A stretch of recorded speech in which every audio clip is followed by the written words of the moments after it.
Very happy good evening to all my dear students. तो students, आज के हम लोग वीडियो लेक्चर में एक नया कंसेप्ट पढ़ेंगे, एक नया थ्योरी को जानेंगे और उस कंसेप्ट और थ्योरी का नाम है वैलेंस बॉन्ड थ्योरी। अब आते हैं बिल्कुल हम लोग इनिशियल स्टेज में। जब इस चैप्टर को हम लोग स्टार्ट किए थे तो सबसे पहले हम लोगों ने कॉम्प्लेक्स सॉल्ट के बारे में जाना, कोऑर्डिनेशन कंपाउंड के बारे में जाना। उस कॉम्प्लेक्स सॉल्ट में हम लोगों ने क्या देखा, एक ऐसा पार्ट था जो स्क्वायर ब्रैकेट से बाहर था और एक ऐसा पार्ट था जो स्क्वायर ब्रैकेट के अंदर था। जो स्क्वायर ब्रैकेट के बाहर वाला पार्ट था उसे हम लोगों ने आयोनाइजेशन स्फीयर वाला पोर्शन कहा और जो स्क्वायर ब्रैकेट के अंदर था उसे हम लोगों ने कोऑर्डिनेशन स्फीयर कहा। अब जब उस स्क्वायर ब्रैकेट के अंदर में जब हम लोगों ने देखा तो क्या देखा कि उस स्क्वायर ब्रैकेट के अंदर में एक सेंट्रल मेटल एटम था और उस सेंट्रल मेटल एटम से लिगेंड्स अटैच था और लिगेंड्स के नीचे एक नंबर लिखा हुआ था और वो नंबर जो था वो कोऑर्डिनेशन नंबर को इंडिकेट कर रहा था। ये हम लोगों ने चैप्टर के बिल्कुल इनिशियल स्टेज में देखा था। उसके बाद हम लोगों ने क्या किया, इस तरह के सॉल्ट का, इस तरह के कोऑर्डिनेशन कंपाउंड का नेमिंग करना सीखा। सेंट्रल मेटल एटम के बारे में जाना, लिगेंड के बारे में जाना, उनके नेचर के बारे में जाना, डिफरेंट टाइप्स को पढ़ा, कोऑर्डिनेशन नंबर समझा, ऑक्सीडेशन नंबर को हम लोगों ने समझा, ऑक्सीडेशन नंबर को कैलकुलेट करना सीखा। उसके बाद हम लोगों ने इस तरह के कॉम्प्लेक्स सॉल्ट या कोऑर्डिनेशन कंपाउंड का नेमिंग करना जाना। नेमिंग करने के प्रोसेस में जब नोमेनक्लेचर का प्रोसेस हम लोगों ने सीख लिया तो उसी नेमिंग प्रोसेस में स्टूडेंट हम लोगों ने क्या देखा कि ऐसे दो या दो से ज्यादा ऐसे कंपाउंड्स आ रहे थे जिनमें सारे स्पीसीज सेम थे, मतलब एटम, मॉलिक्यूल, आयन सब सेम थे, मतलब सेंट्रल मेटल एटम और लिगेंड सब सेम थे, लेकिन फिर भी उनका नाम डिफरेंट था, फिर भी उनका प्रॉपर्टीज में डिफरेंस था। और इस तरीके से हम लोगों ने उन डिफरेंट कंपाउंड्स जिनके स्पीसीज सब सेम थे फिर भी उनके प्रॉपर्टीज डिफरेंट थे, तो उनके प्रॉपर्टीज को पढ़कर हम लोगों ने एक आइसोमेरिज्म कंसेप्ट सीखा। लेकिन हमारे दिमाग में एक क्वेश्चन, हम लोग के सामने एक क्वेश्चन अभी निकल के आया कि आखिर सेंट्रल मेटल एटम लिगेंड से कैसे कंबाइन करता है। हमारे दिमाग में क्वेरीज आ रहा था कि कैसे सेंट्रल मेटल एटम लिगेंड के साथ कंबाइन करके कॉम्प्लेक्स सॉल्ट का फॉर्मेशन करता है। तो कॉम्प्लेक्स सॉल्ट के फॉर्मेशन को बताने के लिए, कॉम्प्लेक्स सॉल्ट किस तरीके से बनता है इस प्रोसेस को बताने के लिए, या मेटल लिगेंड के साथ कैसे कंबाइन करता है इस प्रोसेस, इस मैकेनिज्म को बताने के लिए एक थ्योरी दिया गया और उसी थ्योरी का नाम है वैलेंस बॉन्ड थ्योरी। अब यहां देखिए नाम में लिखा हुआ है बॉन्ड, तो ये बॉन्ड जो है मतलब फोर्स ऑफ अट्रैक्शन। बॉन्ड का मतलब क्या होता है स्टूडेंट? Force of attraction. तो यही बताने जा रहा है, ये थ्योरी बताने जा रहा है कि कैसे सेंट्रल मेटल एटम और लिगेंड के बीच में फोर्स ऑफ अट्रैक्शन काम करता है, या फिर हम ये कह सकते हैं कि कैसे मेटल लिगेंड के साथ कंबाइन करके कॉम्प्लेक्स सॉल्ट बनाता है, या फिर ये थ्योरी यही बताएगा कि आखिर कोऑर्डिनेशन कंपाउंड का फॉर्मेशन क्या है या कैसे होता है। तो उम्मीद करते हैं कि इस थ्योरी में क्या हम लोग पढ़ने वाले हैं ये समझ में आ गया होगा। How the formation of complex salt takes place, और we can say how the central metal atom combine with the ligand. Now these queries, these questions can be solved out by knowing the a very important theory known as the valence bond theory. Okay students, तो इस valence bond theory को समझने से पहले इसमें एक word आएगा hybridisation. ये वर्ड हाइब्रिडाइजेशन आप लोग के लिए नया नहीं है, ये पहले भी आप समझ चुके हैं, बट फिर भी मैं एक बार इसको रिकॉल करवा देता हूं, मैं एक दोबारा से समझा देता हूं कि हाइब्रिडाइजेशन का मतलब क्या होता है। हाइब्रिडाइजेशन वर्ड को समझने के लिए देखिए, हाइब्रिडाइजेशन का सिंपल मिक्स मीनिंग होता है कि जितने भी मेटल एटम के पास डिफरेंट ऑर्बिटल्स हैं, उन ऑर्बिटल का शेप अलग होता है, साइज अलग होता है, नंबर ऑफ ऑर्बिटल्स उसमें अलग होते हैं, या हम कह सकते हैं उसमें नंबर ऑफ इलेक्ट्रॉन अलग अलग होते हैं। तो सभी सबसेल का जितने एक मेटल एटम के अंदर में जितने भी डिफरेंट डिफरेंट सबसेल्स हैं, उस डिफरेंट डिफरेंट सबसेल्स के जो ऑर्बिटल हैं उनका शेप, साइज, एनर्जी सब अलग अलग है। तो हाइब्रिडेशन का मतलब क्या होगा? तो शेप, साइज और एनर्जी को, फिर से मैं बोल रहा हूं, शेप, साइज और एनर्जी को बराबर करने के लिए सभी ऑर्बिटल्स को आपस में मिक्स करके एक नया ऑर्बिटल बनाना जिसमें सभी सबसेल के ऑर्बिटल्स का शेप, साइज और एनर्जी सेम रहेगा। तो इसी प्रोसेस को हम लोग हाइब्रिडाइजेशन कहते हैं। मैं समझाता हूं, इसको एग्जांपल से समझो। अगर आप हाइब्रिडाइजेशन समझोगे तभी इस थ्योरी को समझ पाओगे। इस थ्योरी में ज्यादा कुछ समझने के लिए है नहीं, इसमें जो भी बात हम लोग को समझना है वो क्वेश्चन बनाने से ज्यादा क्लियर होगा। लेकिन उसमें एक वर्ड आएगा हाइब्रिडाइजेशन, उस हाइब्रिडाइजेशन को आपको समझना होगा। तो इसको समझने के लिए मैंने क्या किया, एक ट्रांजिशन मेटल लिया जिसका नाम है F, सिंबल है Fe और नाम है आयरन। एटॉमिक नंबर कितना? 26। उसके हिसाब से मैंने इस आयरन एटम का इलेक्ट्रॉनिक कॉन्फ़िगरेशन लिखा। आर्गन जाके एटॉमिक नंबर 18, 3d6, 4s2, तो 18 और 220 और 226 हो गया। अब मैंने 3D को यहां बनाया। आप जानते हैं स्टूडेंट कि डी सबसेल में 5 डिफरेंट ऑर्बिटल्स होते हैं, तो मैंने 5 ऑर्बिटल बना दिए। जो ये एक एक बॉक्स बना हुआ है ना, एक एक स्क्वायर बॉक्स जो बना हुआ है, यही आपका ऑर्बिटल है। और इन सभी ऑर्बिटल्स को मिला दोगे तो ये क्या कहलाएगा? ये पूरा क्या कहलाएगा? सबसेल कहलाएगा। तो डी सबसेल में टोटल कितने इलेक्ट्रॉन है? 6। तो 1 2 3 4 5 पहले सब में एक एक इलेक्ट्रॉन भर दिया गया, उसके बाद फिर शुरू से स्टार्ट किया गया और इसमें हो गया आपका 6 इलेक्ट्रॉन। तो 3D में मैंने 6 इलेक्ट्रॉन को फिल कर दिया। 4s में कितना इलेक्ट्रॉन है? 2 इलेक्ट्रॉन है। तो 4s में मैंने 2 इलेक्ट्रॉन को यहां पर भर दिया, फिल कर दिया। अब देखिए 4p खाली है, 4p यहां है नहीं, मतलब 4p में कोई इलेक्ट्रॉन नहीं है। तो अब स्टूडेंट जरा आप यहां पर देखिए, डी सबसेल में कितने ऑर्बिटल है? 5। लेकिन एस सबसेल में कितने ऑर्बिटल है? 1। पी सबसेल में कितने ऑर्बिटल है? 3। इसी बात को आप यहां पर देखिए। जैसा कि आप लोग जानते हैं कि सबसेल जो होते हैं वो एस, पी, डी, एफ है। जरा इन सबसेल का शेप देखो तो एस सबसेल का शेप स्फेरिकल है, पी सबसेल का शेप डंबल है, डी सबसेल का शेप डबल डंबल है और एफ सबसेल का शेप कॉम्प्लेक्स है। तो इन सभी सबसेल का शेप क्या है? अलग अलग है। और देखो एस सबसेल में कितने ऑर्बिटल होते हैं? 1। पी सबसेल में कितने ऑर्बिटल हैं? 3। डी सबसेल में कितने ऑर्बिटल हैं? 5। एफ सबसेल में कितने ऑर्बिटल हैं? 7। मतलब शेप के साथ साथ ऑर्बिटल का नंबर भी अलग अलग है। अब जरा इस ऑर्बिटल के अंदर में इलेक्ट्रॉन देखो। एस सबसेल के एक ऑर्बिटल में कितने इलेक्ट्रॉन है? 2। पी सबसेल के 3 ऑर्बिटल में कितने इलेक्ट्रॉन है? 6। डी सबसेल के 5 ऑर्बिटल में टोटल कितने इलेक्ट्रॉन है? 10। और एफ सबसेल के 7 ऑर्बिटल में टोटल कितने इलेक्ट्रॉन है? 14। तो इस एस जितने भी सबसेल हैं, इन सभी सबसेल का shape, size, orbital, electron, energy सब अलग अलग है।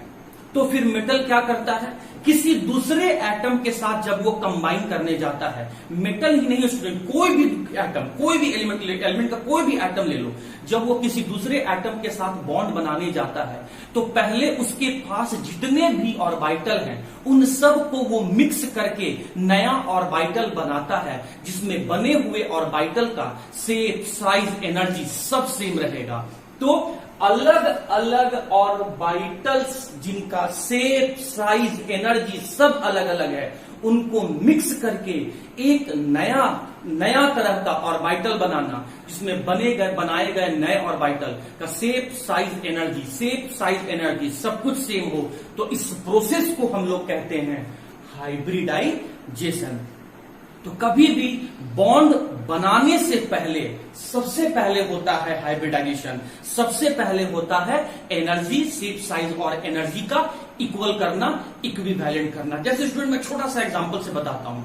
देखिए आप और आपके फ्रेंड्स जो आपके कॉलेज में रहते हैं, अब वो अलग अलग टीचर के पास अपने कोचिंग क्लासेस को ज्वाइन कर रखे हैं, वो अलग अलग राइटर के बुक प्रीफर करते हैं, लेकिन जब एग्जाम देने जाते हैं तो वो सब अपने एनर्जी को बराबर कर लेते हैं। मतलब जितना सिलेबस है सब लोग उतना सिलेबस पढ़ के आते हैं, सबके पास एडमिट कार्ड होता है एग्जामिनेशन में जाने से पहले, सब अपने अपने हिसाब से डिफरेंट कलर के पेन लेके जाते हैं, डिफरेंट कलर के पेन लेके गए, सब लोग एडमिट कार्ड लेके गए, सब लोग ड्रेस पहन लिए, सब लोग उतना ही सिलेबस को पढ़ के गए, सब लोग एक टाइम में पहुंच गए। तो अलग अलग स्टूडेंट जो अलग अलग कोचिंग में पढ़ रहे थे, अलग अलग तरीके से पढ़ रहे थे, वो सब एक ही सिलेबस को पढ़े, एक ही स्कूल में पढ़े, एक ही एडमिट कार्ड को लेकर, जो एडमिट कार्ड इशू किया गया उसी एडमिट कार्ड को लेकर अपने सेंटर पे, एग्जामिनेशन सेंटर पे गए। तो जो काम आप करते हैं वही काम यहां भी होता है। यहां क्या होता है कि जब भी कोई एटम दूसरे एटम से बॉन्ड बनाने जाएगा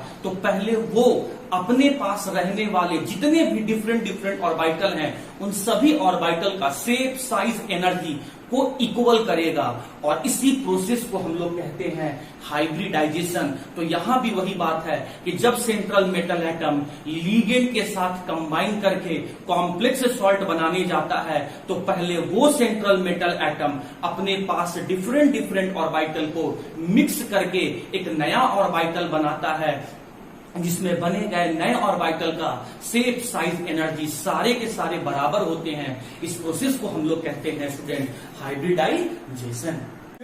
तो हाइब्रिडाइजेशन प्रोसेस को समझने के बाद अब हम लोग इस थ्योरी में आ रहे हैं, valence bond theory.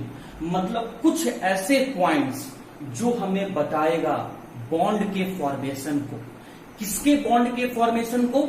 Central metal atom का लिगेंड के साथ, या लिगेंड का सेंट्रल मेटल एटम के साथ किस तरीके से कोऑर्डिनेट बॉन्ड का फॉर्मेशन होता है, यही बात इस थ्योरी में बताया जाएगा। तो पहला पॉइंट सुन लीजिए, इंट्रोडक्शन पॉइंट सुन लीजिए। वैलेंस बॉन्ड थ्योरी, ये थ्योरी दिया गया था, एक्सप्लेन किया गया था लिनस पॉलिंग के द्वारा इन द ईयर 1931। 1931 में लिनस पॉलिंग नाम के साइंटिस्ट ने हमें ये बताया कि कैसे सेंट्रल मेटल एटम लिगेंड के साथ कंबाइन करके कॉम्प्लेक्स सॉल्ट या कोऑर्डिनेशन कंपाउंड का फॉर्मेशन करता है।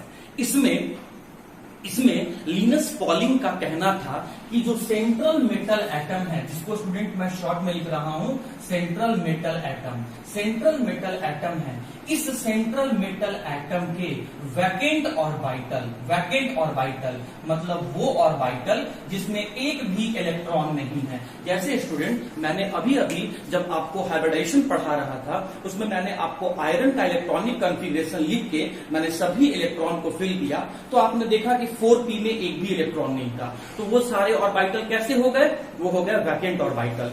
आप ये बात बहुत अच्छे ढंग से जानते हैं कि एक कॉम्प्लेक्स सॉल्ट में दो ही स्पीसीज होते हैं, एक सेंट्रल मेटल एटम और एक लिगेंड। सेंट्रल मेटल एटम कैसा होता है? वो लेविस एसिड होता है, इलेक्ट्रॉन डिफिशियंट होता है, इलेक्ट्रॉन पुअर होता है। क्यों इलेक्ट्रॉन डिफिशियंट, इलेक्ट्रॉन पुअर होता है? क्योंकि उसके सभी ऑर्बिटल में इलेक्ट्रॉन फील्ड नहीं होते हैं। तो इसका मतलब जो सेंट्रल मेटल एटम है उसके पास वैकेंट ऑर्बिटल है, और जो दूसरा स्पीसीज है स्टूडेंट, जो दूसरा स्पीसीज है कॉम्प्लेक्स सॉल्ट में, वो सेंट्रल मेटल एटम के बाद कौन है?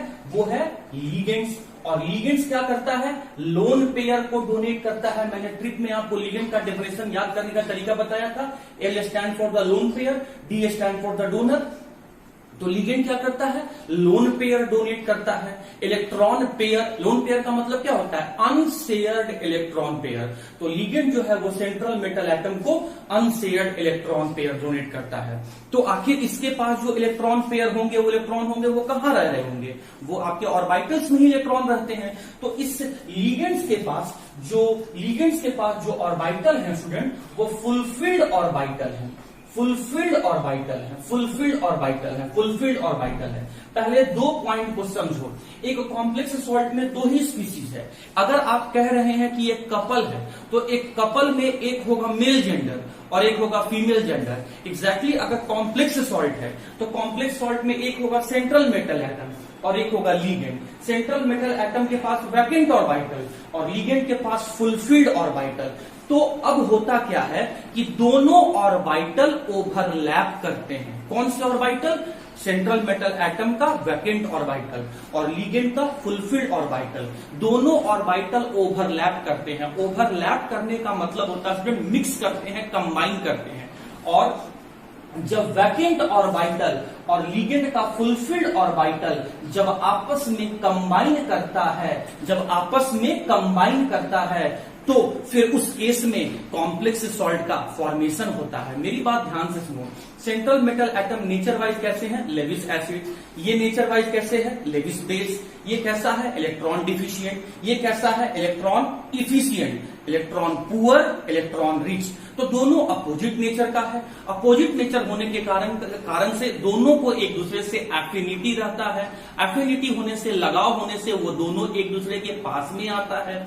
और जब पास में आता है तो अपने एफिनिटी को और बढ़ाने के लिए, अपने अट्रैक्शन को और बढ़ाने के लिए सेंट्रल मेटल एटम का जो वैकेंट ऑर्बिटल है और लीगेंड का जो फुलफिल्ड ऑर्बिटल है, दोनों आपस में मिक्स कर जाता है। जहां पर लीगेंड अपने फुलफिल्ड ऑर्बिटल से lone pair of electron central metal atom को डोनेट कर देता है, तो इसको अपना रिक्वायरमेंट पूरा हो जाता है। इसको इलेक्ट्रॉन मिल गया और इसको इलेक्ट्रॉन को वैकेंट ऑर्बिटल मिल गया। तो दोनों एक दूसरे के नेचर के अपोजिट है और दोनों एक दूसरे के रिक्वायरमेंट को फुलफिल कर रहा है। तो सेंट्रल मेटल एटम का वैकेंट ऑर्बिटल जब लीगेंड के फुलफिल ऑर्बिटल के साथ कंबाइन करता है तो कॉम्प्लेक्स सॉल्ट का फॉर्मेशन होता है। अब ये जो vacant orbital central metal atom के पास होते हैं वो कौन से ऑर्बिटल होते हैं? वो वैलेंस सेल के ऑर्बिटल होते हैं। स्टूडेंट मैं क्वेश्चन जब बताऊंगा तो पॉइंट क्लियर करूंगा, बट आई मेरी बात को ध्यान से सुनो। जो सेंट्रल मेटल एटम के वैकेंट ऑर्बिटल हैं, आखिर वो वैकेंट ऑर्बिटल किस सेल के हैं? तो सबसे बाहर वाला, सबसे valence shell, outermost shell का वैकेंट ऑर्बिटल होता है। और लीगेंड जो फुलफिल्ड ऑर्बिटल है, वो लीगेंड का फुलफिल्ड ऑर्बिटल भी वैलेंस सेल का होता है। तो सेंट्रल मेटल एटम के वैलेंस सेल मतलब outermost shell, central metal atom के वैलेंस सेल का वैकेंट ऑर्बिटल जब लीगेंड के वैलेंस सेल के फुलफिल्ड ऑर्बिटल के साथ ओवरलैप करता है तो कॉम्प्लेक्स सॉल्ट का फॉर्मेशन होता है। सिंस दोनों मतलब सेंट्रल मेटल एटम और लीगेंड का वैलेंस सेल के ऑर्बिटल ओवरलैप करके कॉम्प्लेक्स सॉल्ट बनाते हैं, इसीलिए थ्योरी का नाम दिया गया है वैलेंस बॉन्ड थ्योरी। क्योंकि इसका भी वैलेंस सेल और इसका भी वैलेंस सेल, लेकिन इसके वैलेंस सेल का कैसा ऑर्बिटल? Vacant orbital. इसके वैलेंस सेल का कैसा ऑर्बिटल? Fulfilled orbital. जब ये दोनों कंबाइन करता है तो कोऑर्डिनेट बॉन्ड का फॉर्मेशन होता है और इस तरीके से कॉम्प्लेक्स सॉल्ट का फॉर्मेशन होता है। यही बात लिनस पॉलिंग ने 1931 में अपनी थ्योरी वैलेंस बॉन्ड थ्योरी से एक्सप्लेन की। तो स्टूडेंट्स मैंने आपको मेन कंसेप्ट बता दिया कि थ्योरी का नाम वैलेंस बॉन्ड थ्योरी क्यों पड़ा। बॉन्ड तो समझ गए, फोर्स ऑफ अट्रैक्शन किसके बीच में? सेंट्रल मेटल एटम और लीगेंड्स के बीच में। क्यों फोर्स ऑफ अट्रैक्शन काम करता है? दोनों का नेचर अपोजिट होता है, तो दोनों दूसरे की तरफ क्या करते हैं? अट्रैक्ट होते जाते हैं। और जब अट्रैक्ट होते जाते हैं तो सेंट्रल मेटल एटम का वैकेंट ऑर्बिटल और लीगेंड का फुलफिल्ड ऑर्बिटल। देखो ना, मेरे दोनों हाथ को देखो ना, इसमें एक भी पेन नहीं है, मतलब वैकेंट ऑर्बिटल। देखो इसमें इस हाथ में मेरा पेन है, मतलब ये फुलफिल्ड ऑर्बिटल। इसको क्या बोले? Central metal atom. इसको क्या बोले? लीगेंड। तो सेंट्रल मेटल एटम का वैकेंट ऑर्बिटल और लीगेंड का फुलफिल्ड ऑर्बिटल क्या हुआ? दोनों मिक्स कर गया, दोनों ओवरलैप हो गया और इस तरीके से देखिए दोनों सेंट्रल मेटल एटम और लीगेंड जुड़ गया और ये पूरा कॉम्प्लेक्स सॉल्ट का फॉर्मेशन हो गया। अब आता है सेकंड पॉइंट। ठीक है, कॉम्प्लेक्स सॉल्ट में central metal atom vacant orbital देगा। कितना वैकेंट ऑर्बिटल देगा? तो जितना कोऑर्डिनेशन नंबर रहेगा, कोऑर्डिनेशन नंबर स्टूडेंट आपको देखने आता है ना, जितना कोऑर्डिनेशन नंबर रहेगा उतना ही वैकेंट ऑर्बिटल लीगेंड को देगा। अब लीगेंड कितना लोन पेयर डोनेट करेगा सेंट्रल मेटल एटम को? फिर वही बात, जितना कोऑर्डिनेशन नंबर रहेगा उतना ही लोन पेयर ये सेंट्रल मेटल एटम को डोनेट करेगा। ये आपका सेकंड पॉइंट था। पहला पॉइंट मैंने क्या बोला? सेंट्रल मेटल एटम का वैकेंट ऑर्बिटल ओवरलैप मतलब mix with the fulfilled orbital of the ligand, पहला पॉइंट। दूसरा पॉइंट क्या बोला? जितना कोऑर्डिनेशन नंबर होता है उतना ही vacant orbital central metal atom ligand को देता है और जितना कोऑर्डिनेशन नंबर होता है उतना ही लोन पेयर लीगेंड जो है वो सेंट्रल मेटल एटम को देता है। तो सेंट्रल कोऑर्डिनेशन नंबर देखकर यहां पर आप कोऑर्डिनेशन नंबर देखकर आप बता सकते हैं कि मेटल का कितना वैकेंट ऑर्बिटल और लीगेंड का कितना लोन पेयर आपस में कंबाइन करने वाला है। अब यहाँ पर स्टूडेंट एक बात है, क्वेरी दिमाग में आता है कि आखिर कोऑर्डिनेट बॉन्ड ही क्यों बन रहा है, आयनिक बॉन्ड क्यों नहीं बन रहा है, या कोवेलेंट बॉन्ड क्यों नहीं बन रहा है। तो देखो स्टूडेंट, ये डोनर है, ये एक्सेप्टर है, बॉन्ड इन दोनों के बीच में बन रहा है, लेकिन इसके पास वैकेंट ऑर्बिटल है, ये इलेक्ट्रॉन पुअर है, तो ये डोनेट नहीं कर रहा है, सिर्फ यही डोनेट कर रहा है। तो जब दो स्पीशीज में से एक डोनर हो दूसरा एक्सेप्टर हो, एक डोनर हो दूसरा एक्सेप्टर हो, तो इस तरह से बनने वाला बॉन्ड कोऑर्डिनेट बॉन्ड होता है। और जितना कोऑर्डिनेट बॉन्ड होगा वही कोऑर्डिनेशन नंबर होगा। और कोऑर्डिनेशन नंबर को देख लो, तुमको मालूम चल जाएगा कि वैकेंट ऑर्बिटल कितना दे रहा है। कोऑर्डिनेशन नंबर को देख लो, तुमको मालूम चल जाएगा कि लिगेंड उस वैकेंट ऑर्बिटल में कितना लोन पेयर डोनेट कर रहा है। Point number 3। अब सुनो इस बात को, जब सेंट्रल मेटल एटम लिगेंड से ओवरलैप करने जाता है तो पहले अपने खुद के ऑर्बिटल्स के शेप, साइज और एनर्जी को बराबर करता है। मतलब पहले ये खुद हाइब्रिडाइजेशन का प्रोसेस करता है। मतलब स्टूडेंट, मैं क्या बोल रहा हूं, इस थ्योरी में पहले क्या हुआ, पहले हाइब्रिडाइजेशन हुआ और तब जाके ओवरलैपिंग हुआ।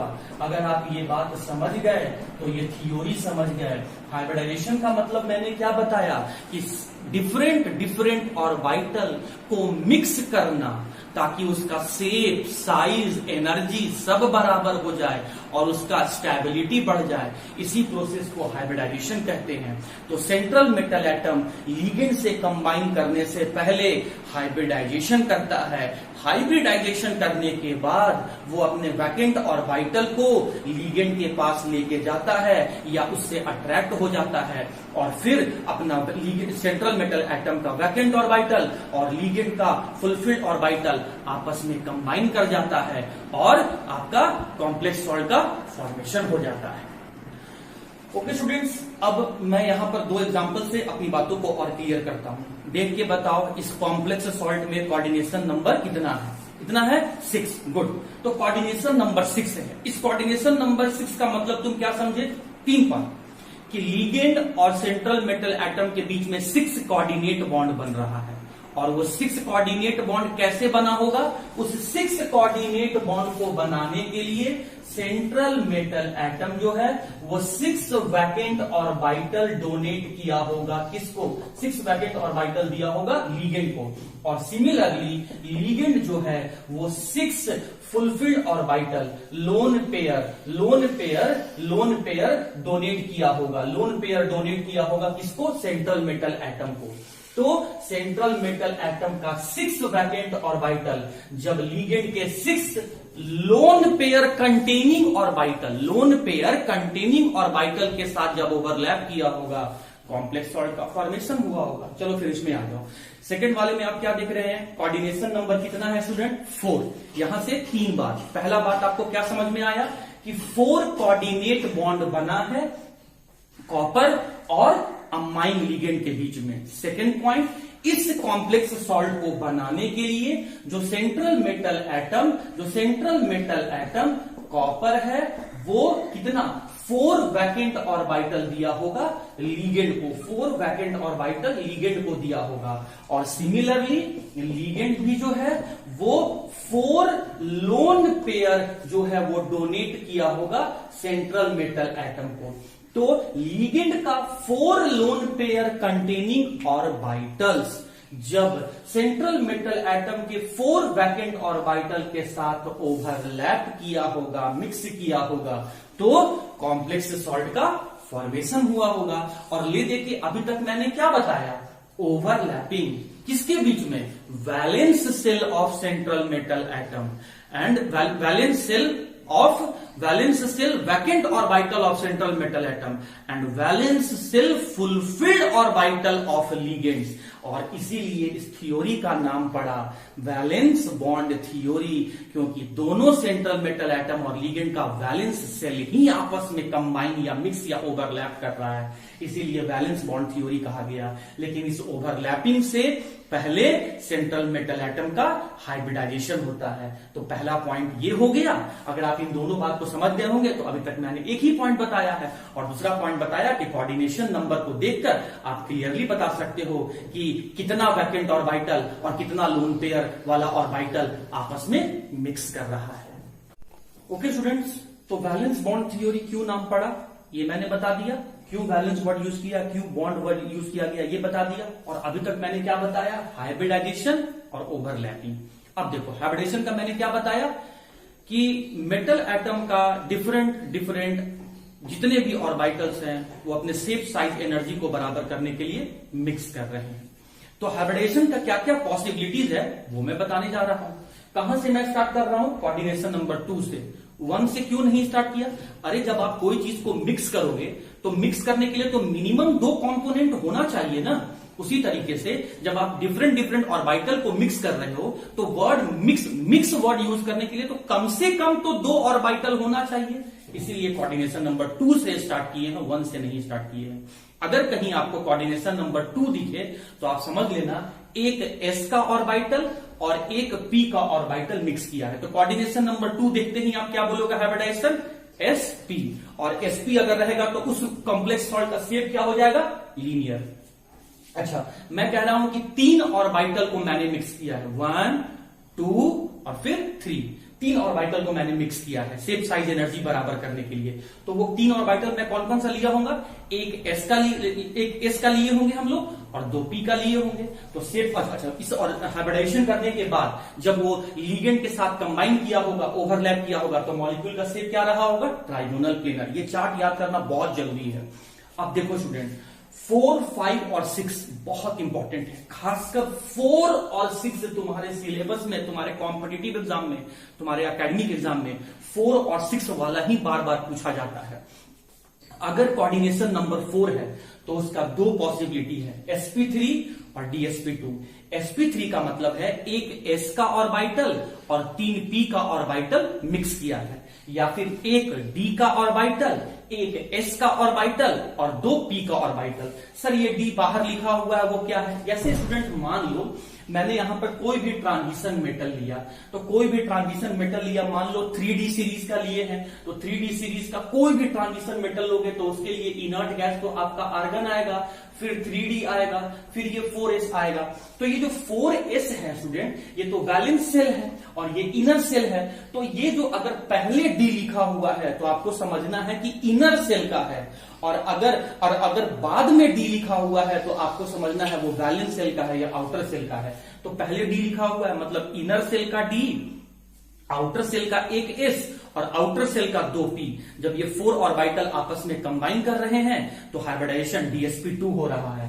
sp3 जब शेप आएगा तो टेट्राहेड्रल, और dsp2 जब शेप आएगा तो स्क्वायर प्लेनर। क्वेश्चन बनाने से क्लियर होगा स्टूडेंट। उसी तरीके से मैं कहूंगा कि कोऑर्डिनेशन नंबर 5 है तो आप समझना कि सेंट्रल मेटल एटम अपने 5 डिफरेंट ऑर्बिटल को मिक्स कर रहा है शेप साइज और एनर्जी को बराबर करने के लिए। इसी को मिलाकर एक वर्ड में क्या कहेंगे, हाइब्रिडाइजेशन कर रहा है। तो 5 कोऑर्डिनेशन नंबर का पॉसिबिलिटी क्या क्या हो सकता है, sp3d। इस sp3 का d का मतलब क्या होगा, एक s का ऑर्बिटल, 3 p का ऑर्बिटल और एक d का ऑर्बिटल। ये 5 ऑर्बिटल आपस में मिक्स कर रहे हैं। अगर sp3d नहीं होगा तो पॉसिबिलिटी क्या होगा, dsp3। अगर d पहले लिखा हुआ है तो इसका मतलब क्या होगा स्टूडेंट, वो इनर सेल का है, वो इनर सेल का d है और बाकी सब आउटर सेल का है। अच्छा, अगर d राइट हैंड साइड में लास्ट में लिखा हुआ है तो उसका मतलब क्या है, वो सब आउटर सेल का है, वो सब वैलेंस सेल का ही है, जो सब वैलेंस सेल का ही है। खैर d एक d ऑर्बिटल जो होगा, जो d ऑर्बिटल होगा वो इनर सेल का, और sp3 जो होगा वो आउटर सेल का या वैलेंस सेल का आपस में कंबाइन किया होगा। तो कोऑर्डिनेशन नंबर 5 जिसका हाइब्रिडाइजेशन sp3d होगा उसका शेप क्या होगा, आउटर ट्राइगोनल बाइपिरामिडल, और जिसका हाइब्रिडाइजेशन dsp3 होगा उसका शेप क्या होगा, inner trigonal bipyramidal. Coordination number 6 बहुत इंपॉर्टेंट है, 4 और 6। अगर कोऑर्डिनेशन नंबर 6 होगा तो मतलब 6 डिफरेंट ऑर्बिटल आपस में मिक्स करेंगे। अच्छा, 6 कौन कौन से मिक्स कर सकते हैं, या तो पॉसिबिलिटी sp3d2 होगा या तो d2sp3 होगा। ये sp3d2 का मतलब क्या है, s, p और d के जितने भी ऑर्बिटल कंबाइन कर रहे हैं वो सब वैलेंस सेल के हैं, वो सब आउटर मोस्ट सेल के हैं, जिसमें एक s का, 3 ऑर्बिटल p का और 2 ऑर्बिटल d का कंबाइन कर रहा है। लेकिन अगर d2sp3 रहा तो इसका मतलब है कि जो d2 है वो इनर सेल का है और sp3 जो है वो आउटर सेल का है। तो D2 में 2 ऑर्बिटल हो गए, s के 1 ऑर्बिटल हो गए और 3 p के ऑर्बिटल हो गए। तो इसका मतलब 6 डिफरेंट ऑर्बिटल जो है यहाँ पे आपस में कंबाइन कर रहा है। अगर sp3 D2 हुआ तो उसका शेप क्या होगा, आउटर ऑक्टाहेड्रल, और D2 sp3 हुआ तो इसका शेप क्या होगा, इनर ऑक्टाहेड्रल। मैं बार बार बोल रहा हूं स्टूडेंट, कोऑर्डिनेशन नंबर 4 इसका शेप टेट्राहेड्रल और स्क्वायर प्लेनर है, और कोऑर्डिनेशन नंबर 6 जिसका शेप आउटर ऑक्टाहेड्रल और इनर ऑक्टाहेड्रल है।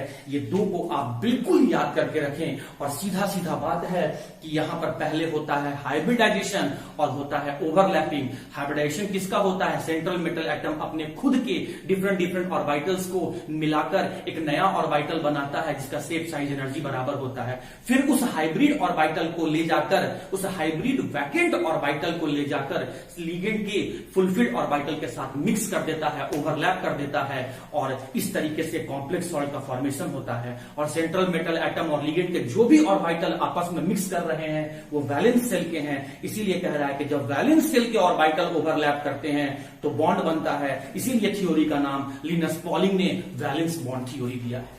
अब एक हम लोग लास्ट पॉइंट डिस्कस करने जा रहे हैं, जहां पर आप जब कॉम्प्लेक्स सॉल्ट देखेंगे तो वहां पर आपको खुद से पहचानना होगा कि लिगेंड स्ट्रांग है कि लिगेंड वीक है। ठीक है, अब कैसे पहचानोगे, कि हम मैट्रिक्स से बता रहा हूं, कैसे पहचानोगे कि लिगेंड स्ट्रांग है कि लिगेंड वीक है। तो देखो, जिस लिगेंड में आपको कार्बन या फिर नाइट्रोजन दिख जाए तो वो स्ट्रांग लिगेंड होगा, और जिस लिगेंड में आपको ऑक्सीजन या फिर हैलोजन दिख जाए तो उसको वीक लिगेंड कहना। और लिगेंड को स्ट्रेंथ के हिसाब से इंक्रीजिंग ऑर्डर में अरेंज कर देना, इसी सीरीज को हम लोग कहते हैं स्पेक्ट्रोकेमिकल सीरीज। इस बात को तुम ऐसे समझो, जैसे तुम्हारा स्कूल का असेंबली, तो असेंबली नाम क्या पढ़ा है, असेंबली का मतलब क्या होता है, जितने इस स्कूल में जितने भी क्लास हैं उस क्लास के सभी स्टूडेंट को हाइट के इंक्रीजिंग ऑर्डर में सभी स्टूडेंट को अरेंज कर देना। हाइट के इंक्रीजिंग ऑर्डर में सभी क्लास के स्टूडेंट को अरेंज कर देना, इसको एक वर्ड दिया गया असेंबली। उसी तरीके से लिगेंड्स को स्ट्रेंथ के इंक्रीजिंग ऑर्डर में अरेंज कर देना, उसी को कहते हैं स्पेक्ट्रोकेमिकल सीरीज, जहां पर आयोडाइडो, ब्रोमाइडो, थायोसाइनाइडो, एस, क्लोराइडो, सल्फाइडो, फ्लोराइडो, हाइड्रोक्साइडो और एक्वा, ये सारे के सारे वीक लिगेंड हैं। ये अमाइन, इथाइलिन डाइएमीन, साइनाइडो और यहां पर कार्बोनिल, ये सब स्ट्रॉन्ग लिगेंड हैं। तो क्या सर हमें स्पेक्ट्रोकेमिकल सीरीज याद करना पड़ेगा? नहीं, बिल्कुल नहीं। उसके लिए मैं आपको तरीका बता दे रहा हूं। जिस लिगेंड में आपको कार्बन या नाइट्रोजन दिखे वो स्ट्रॉन्ग लिगेंड है। देखिए यहां कार्बन है, आप बोलेंगे सर कार्बन ऑक्सीजन तो दोनों है यहां पर, लेकिन माय डियर स्टूडेंट यहां पर डोनर एटम कौन है? कार्बन है। कार्बन डोनेट किया है अपना lone pair central metal atom को। ऑक्सीजन क्यों नहीं डोनेट किया? कार्बन के कंपैरिजन में ऑक्सीजन का साइज छोटा है, न्यूक्लियस उसके इलेक्ट्रॉन को, लोन पेयर को स्ट्रांगली पकड़ के रखा हुआ है, इसीलिए ऑक्सीजन से ज्यादा डोनेट करने का टेंडेंसी कार्बन का है। कार्बन का साइज बड़ा होने के कारण से न्यूक्लियस उस ऑक्सीजन के इलेक्ट्रॉन को लूजली पकड़ के रखा है, इसीलिए कार्बन इजीली डोनेट कर सकता है। तो यहां पर आपका डोनर एटम कौन है? Carbon, strong field ligand. Donor atom कौन है? Carbon, strong field ligand. Ethylene diamine में अगर स्ट्रक्चर याद होगा तो डोनर एटम कौन है? Nitrogen, strong field ligand. Donor atom कौन है? Nitrogen, strong field ligand. Donor कौन है? Oxygen, weak field ligand. Donor कौन है? Oxygen, weak field ligand. Donor कौन है? Halogen, weak field ligand. तो जहां जहां आपको कार्बन नाइट्रोजन दिखे वो स्ट्रॉन्ग लिगेंड, और जहां जहां ऑक्सीजन और हैलोजन दिखे वहां वीक लिगेंड। अब स्ट्रॉन्ग लिगेंड और वीक लिगेंड का क्या काम है स्टूडेंट? जब स्ट्रॉन्ग लिगेंड होगा तो वो इलेक्ट्रॉन का पेयरिंग करवाएगा। मैं क्वेश्चन में आ रहा हूं अभी, बट आप ध्यान करके रखना, दिमाग में रखना इस बात को कि जहां स्ट्रॉन्ग लिगेंड आएगा वहां इलेक्ट्रॉन का पेयरिंग होगा, और जहां पर वीक लिगेंड आएगा इलेक्ट्रॉन का पेयरिंग नहीं होगा। तो ले देखिए मैंने कंक्लूसिव बात आपको क्या बताया। अरे सिर्फ एक पॉइंट याद रखो। पहला पॉइंट क्या, थ्योरी क्या पढ़ रहे हैं? Valence bond theory. कौन दिया था? Linus Pauling. किसमें, कौन से ईयर में? 1931 में। अच्छा, ये थ्योरी देने का उसका मोटिव, एम, मकसद क्या था कि central metal atom complex, central metal atom ligand के साथ जुड़ के कॉम्प्लेक्स सॉल्ट कैसे बनाता है, या फिर कोऑर्डिनेशन कंपाउंड का फॉर्मेशन कैसे होता है। उसने क्या बताया? आपको बुक्स में 10 पॉइंट लिखा हुआ मिलेगा, मैं सब उस 10 पॉइंट को मिलाकर एक पॉइंट आपको बता रहा हूं, हाइब्रिडाइजेशन प्लस ओवरलैपिंग। क्या याद रखना है कि सेंट्रल मेटल एटम का वैकेंट ऑर्बिटल जब लिगेंड के lone pair containing fulfilled orbital के साथ ओवरलैप करता है, कॉम्प्लेक्स सॉल्ट का फॉर्मेशन होता है। अब कितने ऑर्बिटल सेंट्रल मेटल एटम के और कितने ऑर्बिटल लिगेंड के रहेंगे? जितना कोऑर्डिनेशन नंबर रहेगा। उसके बाद इस ओवरलैपिंग करने से पहले मेटल क्या तैयारी करेगा? वो हाइब्रिडाइजेशन कर लेगा। हो गया खत्म बात। उसके बाद लिगेंड के बारे में आपको याद रख, हाइब्रिडाइजेशन का जो चार्ट मैंने बताया था वो याद कर लेना और लिगेंड पहचानने का तरीका आप याद कर लेना। एक बात और स्टूडेंट जो मैं यहां पर बता रहा हूं, देखो अगर कभी आपको यहां पर क्वेश्चन में कैलकुलेट करने के लिए आएगा कि कैसे कैलकुलेट करोगे मैग्नेटिक मोमेंट, तो मैग्नेटिक मोमेंट कैलकुलेट करने का तरीका क्या है पहले सुन लो। मैग्नेटिक मोमेंट का सिंबल है म्यू और कैलकुलेट करने का तरीका होता है √n इंटू n+2 और यूनिट क्या है? Bohr's magneton. बीएम जो लिखा हुआ है बोहर्स मैग्नेटॉन। n क्या बता रहा है? Number of unpaired electron. मान लो नंबर ऑफ अनपेयर्ड इलेक्ट्रॉन 1 है तो n का वैल्यू यहां पर 1 पुट कर देना, 1 और वो 1+2 और ये हो जाएगा बोहर्स मैग्नेटॉन। इसको सॉल्व करोगे तो ये आ जाएगा स्टूडेंट आपका 2 + 1 3 और ये हो जाएगा आपका √3 बोहर्स मैग्नेटॉन। तो मैग्नेटिक मोमेंट ऐसे कैलकुलेट कर लेना और हाइब्रिडाइजेशन कैसे कैलकुलेट करना है वो मैं आपको अभी बताता हूं क्वेश्चन के फॉर्म में। तो थ्योरी इतना ही था। अब मैं आता हूं स्टूडेंट क्वेश्चन को सॉल्व करता हूं। क्वेश्चन पे आ रहा हूं। एग्जामिनेशन में कोई आपसे थ्योरी नहीं पूछने जा रहा है और क्वेश्चन से वापस इसी पॉइंट को समझो।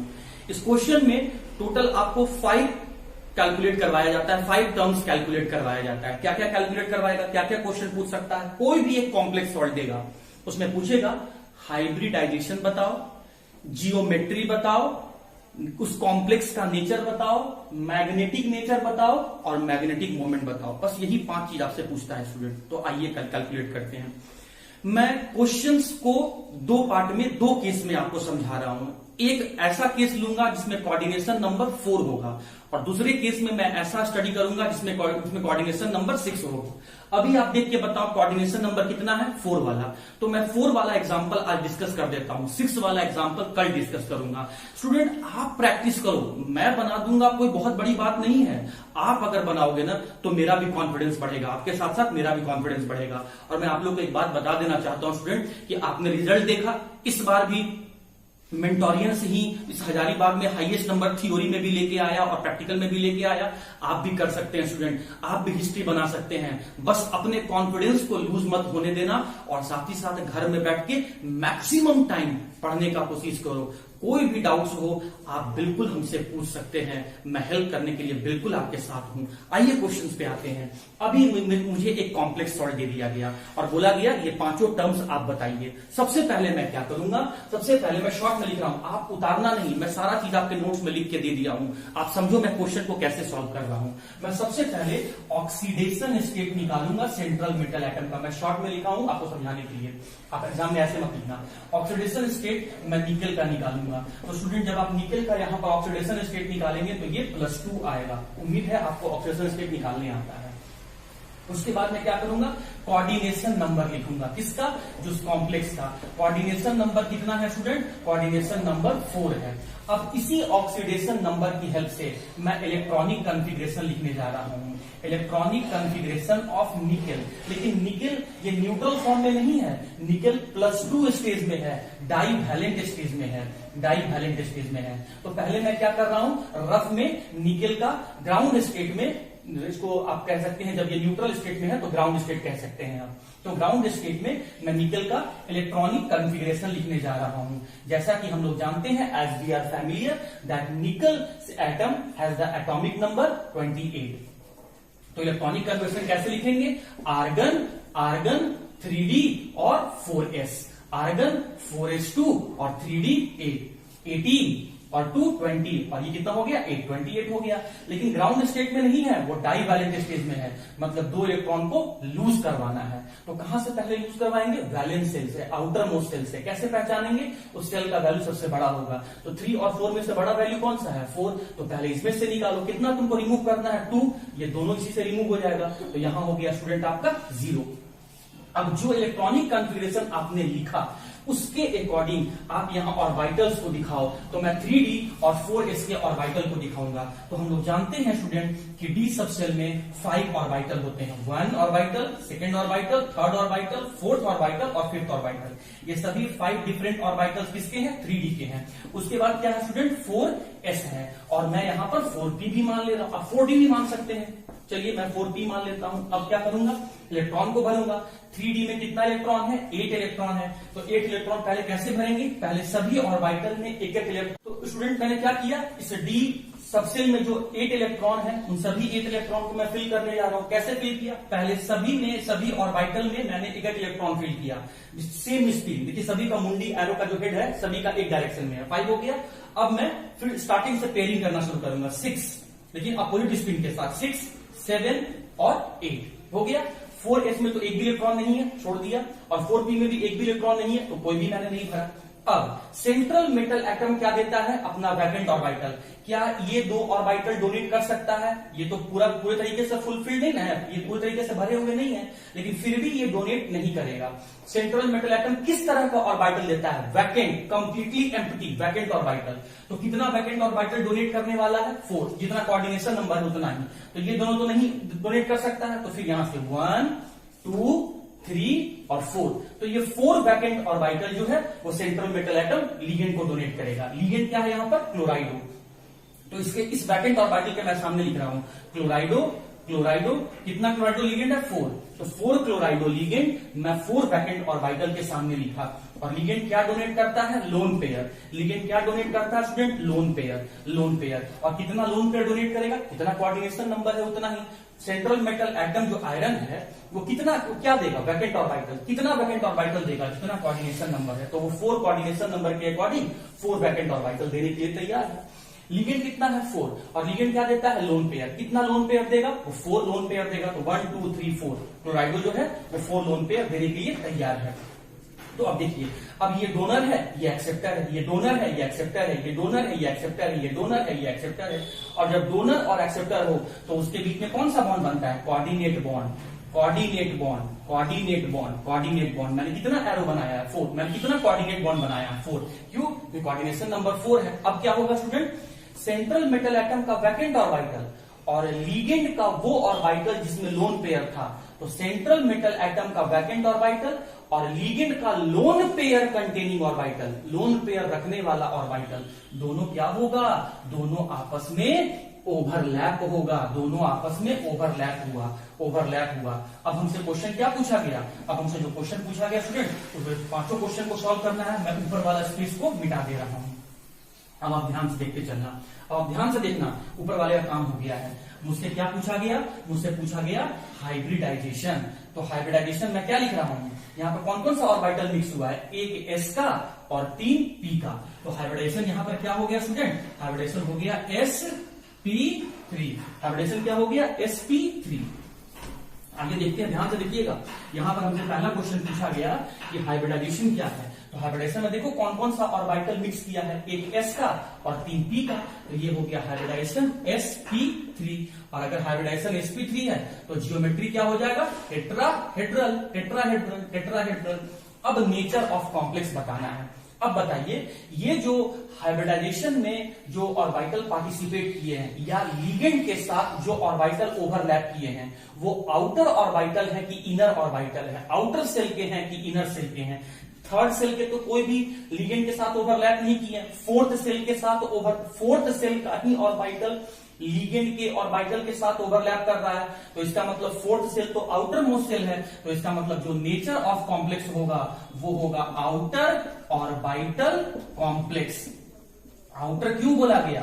आउटर इसीलिए बोला गया कि ये जो 4 ऑर्बिटल है, एक s का और 3 p का, एक s का वो 3 p का, ये चारों ऑर्बिटल फोर्थ सेल के हैं, आउटर सेल के हैं, इसीलिए आउटर सेल का, वैलेंस सेल का ही ऑर्बिटल जो है वो कॉम्प्लेक्स बनाया है। इसका मीनिंग यही होता है, जो वैलेंस सेल का ही जो ऑर्बिटल है वो कॉम्प्लेक्स सॉल्ट बनाया है, इसीलिए कहा गया आउटर ऑर्बिटल कॉम्प्लेक्स। अब आ जाओ मैग्नेटिक नेचर। चला देखो मैग्नेटिक नेचर में क्या अनपेयर्ड इलेक्ट्रॉन है, और स्टूडेंट मैं पहले बताया था अगर अनपेयर्ड इलेक्ट्रॉन एक भी रह जाएगा तो आपको बताना है पैरामैग्नेटिक, और अगर पेयर्ड रहता तो डायामैग्नेटिक। तो मैं शॉर्ट में लिखा हूं पैरामैग्नेटिक, आप एग्जाम में पूरा लिखना पैरामैग्नेटिक। और मैग्नेटिक मोमेंट कैलकुलेट करना है तो कैसे निकालेंगे, क्या फॉर्मूला है, मैग्नेटिक मोमेंट का सिंबल म्यू और फॉर्मूला है √n into n+2 Bohr's magneton. n का वैल्यू कितना होगा, जितना नंबर ऑफ अनपेयर्ड इलेक्ट्रॉन होगा, तो अनपेयर्ड इलेक्ट्रॉन कितना है 2 है, तो n का वैल्यू क्या हो जाएगा 2 हो जाएगा, तो 2 इंटू 2+2 बॉहर्स मैग्नेटॉन। सॉल्व करेंगे तो क्या आएगा स्टूडेंट √8 बॉहर्स मैग्नेटॉन, और सॉल्व करेंगे तो क्या हो जाएगा 2√2 बॉहर्स मैग्नेटॉन। तो इस तरीके से देखिए मैंने पांचों टर्म्स या क्वेश्चन में मैंने जितने भी 5 टर्म्स पूछे गए थे वो सारा मैंने कितने आसानी से सॉल्व कर दिया। अब मैं एक और क्वेश्चन सॉल्व करता हूं, प्रैक्टिस करो, समझो, अगर नहीं समझ में आया वीडियो को वापस बैक करके देखो, फिर भी डाउट आता है आप बिल्कुल मुझसे पूछ सकते हैं। ओके स्टूडेंट्स, आप जितना क्वेश्चन प्रैक्टिस करेंगे उतना ज्यादा क्लियर होगा आपको ये कंसेप्ट। आज मैं वैसे ही कॉम्प्लेक्स सॉल्ट को ले रहा हूं जिसमें कोऑर्डिनेशन नंबर 4 है, 6 वाला मैं कल लूंगा। तो मैं दूसरा कॉम्प्लेक्स सॉल्ट ले रहा हूं जिसमें सेंट्रल मेटल एटम कौन है, निकल है, लिगेंड कौन है, कार्बोनिल है, कोऑर्डिनेशन नंबर कितना है 4 है। मैं पहले क्या लिखा, ऑक्सीडेशन स्टेट, मैं शॉर्ट में लिखा हूं आपको समझाने के लिए, एग्जाम में आप शॉर्ट में मत लिखना, आप पूरा नाम लिखना। ऑक्सीडेशन स्टेट निकल का इसमें क्या है 0, कोऑर्डिनेशन नंबर क्या है 4 है, और फिर मैं इसी में इलेक्ट्रॉनिक कॉन्फ़िगरेशन निकल का लिखने जा रहा हूं। सिंस निकल का यहां पर ऑक्सीडेशन स्टेट 0 है तो इसका मतलब न्यूट्रल स्टेट में ही हमको निकल का इलेक्ट्रॉनिक कॉन्फ़िगरेशन लिखना होगा, ग्राउंड स्टेट में ही निकल का इलेक्ट्रॉनिक कॉन्फ़िगरेशन लिखना होगा। तो आर्गन 3d8 और 4s2 18 और 220 और ये 28, तो यहाँ पर 28 मैंने इलेक्ट्रॉन को अरेंज कर दिया। अब 3d में जैसा कि हम लोग जानते हैं कि d सब सेल में 5 डिफरेंट ऑर्बिटल होते हैं, 1 2 3 4 5, मैंने 5 बना दिया। 4s में एक ही ऑर्बिटल होता है इसीलिए मैंने एक ही स्क्वायर बॉक्स दिखाया, और मैंने रिजर्व के बेसिस पर मैं यहाँ पर 4p बना दिया। आप चाहे तो 4d भी दिखा सकते हैं, जरूरत पड़ेगा तो 4p का मैं ऑर्बिटल्स लूंगा, नहीं जरूरत पड़ेगा तो नहीं लूंगा। हाँ जी, तो डी सब सेल के 5 ऑर्बिटल में कितने इलेक्ट्रॉन हैं 8, तो 8 इलेक्ट्रॉन को मैं फिल करूंगा। कैसे फिल करूंगा, पहले सभी में एक एक इलेक्ट्रॉन मैंने फिल किया सेम स्पिन के साथ। जब सभी में आप इलेक्ट्रॉन फिल कर दिए, पांचों में फिल कर दिए, उसके बाद पेयरिंग शुरू करूंगा 6 7 और 8 अपोजिट स्पिन के साथ। 8 हो गया इलेक्ट्रॉन। अब 4s में कितना इलेक्ट्रॉन है 2। अब अरेंज करने के बाद अब आपको क्या दिमाग में रखना है, कोऑर्डिनेशन नंबर के पास चलो। कोऑर्डिनेशन नंबर कितना है 4, इसका मतलब 4 कोऑर्डिनेशन नंबर हमें ये बताता है कि सेंट्रल मेटल एटम अपना 4 वैकेंट ऑर्बिटल लीगेंड को देगा, और लीगेंड उसी 4 वैकेंट ऑर्बिटल में अपना 4 लोन पेयर देगा। अब देखो इस 2 ऑर्बिटल को, इसमें एक एक इलेक्ट्रॉन का और जगह खाली है, लेकिन क्या ये ऑर्बिटल निकेल इस ऑर्बिटल को लीगेंड को डोनेट कर सकता है, नहीं, क्योंकि लीगेंड को कैसा ऑर्बिटल चाहिए, कंप्लीटली वैकेंट वाला ऑर्बिटल चाहिए, ये तो पार्शियली फील्ड है। अब स्टूडेंट यहां से एक बात समझो जो कि बहुत इंपॉर्टेंट है, अभी लीगेंड क्या है, कार्बोनिल है। इसके पहले वाले क्वेश्चन में लीगेंड क्या था, क्लोराइडो था। तो अब यहां पर स्टूडेंट समझो बात को, मैं पॉइंट लिख रहा हूं, CO carbonyl is a strong field ligand, मैं शॉर्ट में लिख रहा हूं, is a strong field ligand. Carbonyl एक स्ट्रॉन्ग फील्ड लीगेंड है, and so it will cause pairing of electron, and so it will cause pairing of electron, वो electron का pairing करवाएगा।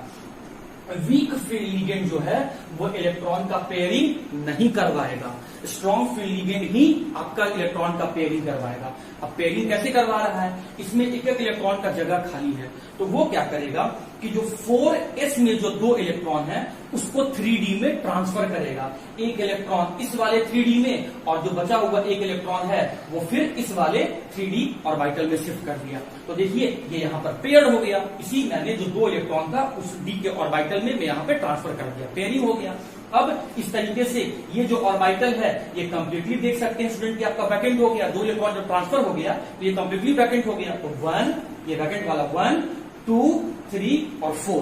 तो अब जो सेंट्रल मेटल एटम है वो इस 4 वैकेंट ऑर्बिटल को डोनेट करने के लिए तैयार है।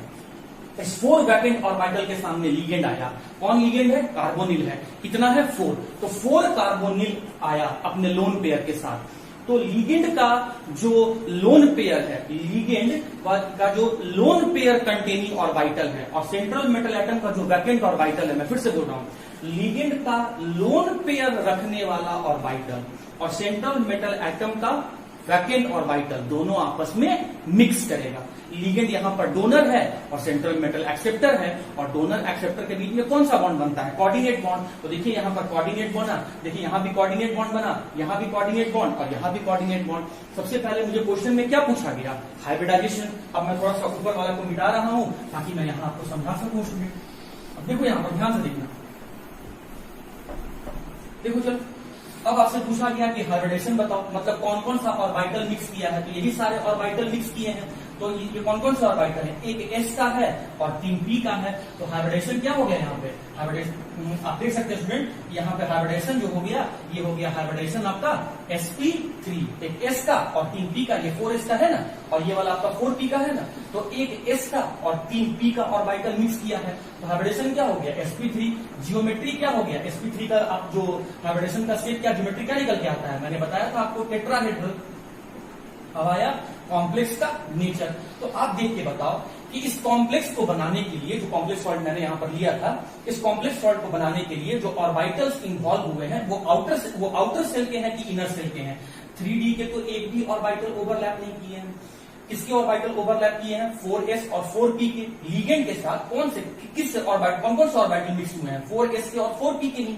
तो इसका मतलब 4 तो आउटर सेल है, तो इसका मतलब नेचर कैसा होगा? Outer orbital complex. इसका मतलब क्या हुआ? इस कॉम्प्लेक्स को बनाने में जितने भी ऑर्बिटल हैं वो सब के सब आउटर सेल के हैं, वैलेंस सेल के हैं। मैग्नेटिक नेचर देख के बताओ, जो इलेक्ट्रॉन, जो ऑर्बिटल्स में इलेक्ट्रॉन है उनको देखो, इसमें से कोई भी अनपेयर्ड है क्या? नहीं, सारे के सारे ऑर्बिटल पेयर्ड है। इसका मतलब मैग्नेटिक नेचर क्या हो जाएगा? डायामैग्नेटिक। और मैग्नेटिक मोमेंट निकालना है तो कैसे निकालोगे? फॉर्मूला क्या है? मैग्नेटिक मोमेंट का सिंबल म्यू, और फॉर्मूला है mu equals to √n into n+2 Bohr's magneton. n का वैल्यू क्या हो जाएगा? 0। n क्या बताता है? Number of unpaired electron. एक भी अनपेयर्ड इलेक्ट्रॉन नहीं है, तो n का वैल्यू 0, तो यहां से आ जाएगा 0 बोहर्स मैग्नेट्रॉन। तो स्टूडेंट, ये मैंने आपको कुछ क्वेश्चंस डिस्कस किया थ्योरी के साथ। तो आज आप इसी 2 क्वेश्चन को खुद से प्रैक्टिस करें और फिर रिमेनिंग इसी चैप्टर का क्वेश्चन हम लोग कल करेंगे।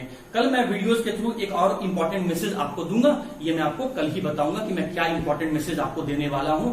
आगे कैसे हम लोग का पढ़ाई होगा, या आगे कैसे और क्या डाउट्स, या आगे और क्या प्रोसेस है हम लोग के पढ़ने में, ये सारे चीज मैं कल वाले वीडियोस में आपसे शेयर करूंगा। रोज का वीडियोस देखो और रोज का पोर्शन को रोज पढ़ो स्टूडेंट। तो आज के लिए इतना ही था। Till then, thank you.